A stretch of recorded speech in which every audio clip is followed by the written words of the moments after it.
حضرت یونس علیہ السلام شہر نینوا میں پیغمبر بنا کر بھیجے گئے۔ آپ لوگوں کو ہدایت کرتے، نیکی کی طرف بلاتے، برے کاموں سے روکتے تھے۔ آپ قوم سمود کی طرف بھیجے گئے۔ اس قوم کے لوگ بتوں کی پوجا کرتے تھے۔ جب آپ لوگوں کو حق کی طرف بلاتے اور خدائے واحد پر ایمان لانے کی تلقین کرتے، لیکن لوگ آپ کی تعلیمات کا انکار کرتے اور حضرت یونس علیہ السلام سے کہتے کہ ہم تیرے خدا کو نہیں مانتے۔ اس پر آپ فرماتے کہ خدا کے عذاب سے ڈرو جو بہت سخت عذاب ہے۔ لوگ آپ کی باتیں سن کر آپ کا مذاق اڑاتے اور آپ کی راہ میں رکاوٹیں کھڑی کرتے۔ آپ نے قوم سمود کو راہ راست پر لانے کی بہت کوششیں کی، لیکن بھٹکی ہوئی قوم پر آپ کی نصیحت کا کوئی اثر نہ ہوا، تو آپ کو یقین ہو گیا کہ یہ لوگ خدا پر ایمان نہیں لائیں گے۔ آپ مایوس ہو گئے۔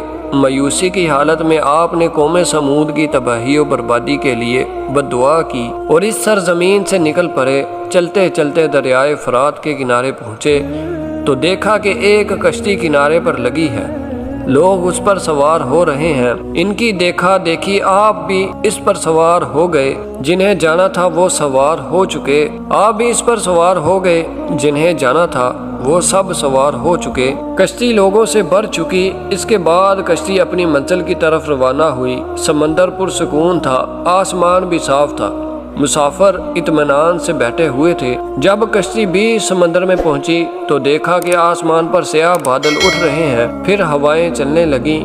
ہوا اچانک طوفان کی شکل اختیار کر گئی۔ سمندر میں کشتی ڈگمگانے لگی، سمندر کی لہریں اوپر نیچے ہونے لگیں، بارش بھی شروع ہو گئی۔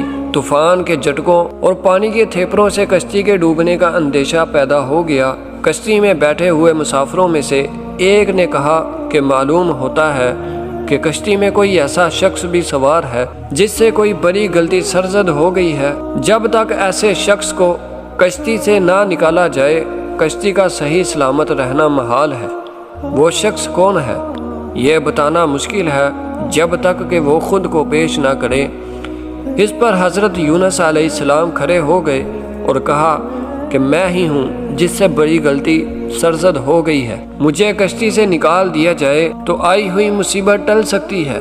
تمام مسافر حضرت یونس علیہ السلام کا منہ تک رہے تھے، جس نے خود ہی سب کے سامنے اپنی غلطی کا اظہار کیا۔ پھر سب نے ایک زبان ہو کر کہا کہ یہ شخص تو فرشتہ صفت انسان معلوم ہوتا ہے، ہم کسی حال میں اسے کشتی سے نہیں نکال سکتے۔ مسافروں میں سے ایک نے تجویز پیش کی کہ قرآن اندازی کی جائے، جس کا نام پرچی میں نکلے وہی سزا کا مستحق ہوگا، ہم اسے کشتی سے نکال دیں گے۔ چنانچہ قرعہ ڈالا گیا، پرچی میں یونس کا نام نکلا۔ اس عمل سے لوگوں کو اطمینان نہیں ہوا، پھر قرعہ ڈالا گیا تو یونس کا نام ہی نکلا۔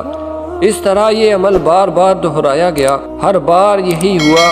حضرت یونس علیہ السلام نے کہا کہ میں اپنے رب کا نافرمان ہوں، خدا کا حکم بھی یہی ہے، مجھے دریا میں ڈال دو، تمام مسافروں کی جان بچ جائے گی۔ حضرت یونس علیہ السلام نے کشتی کے مسافروں سے اور ملاح سے بھی بار بار کہا کہ وہ کشتی سے چھلانگ لگانے کے لیے تیار ہیں، اس لیے کہ میں نے اللہ کے حکم کا انتظار نہیں کیا۔ آخر کار کشتی کے مسافروں اور ملاح نے مان لیا اور حضرت یونس علیہ السلام کو دریا میں پھینک دیا۔